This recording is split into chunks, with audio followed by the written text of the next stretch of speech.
அட்டமச்சனியின் நட்டங்கள் தவிர்க்க எங்கள் வலம்புரிநாதன் வலக்கை மேலே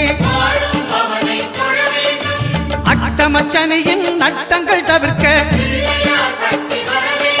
எங்கள் வலம்புரிநாதன் வலக்கை மேலே வாழ்ந்திட வைப்பதும் தாழ்ந்திட வைப்பதும் சனி பகவானின் செயல் அல்லவா. அந்த கணபதி கரத்தை கண்டவர் தமக்கு சனியின் பார்வை நலமல்லவா.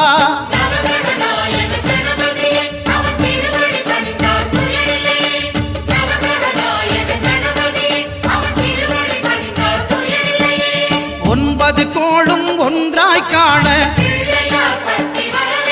அங்கு கற்பகம் என்னும் கடவுளின் மெய்யில்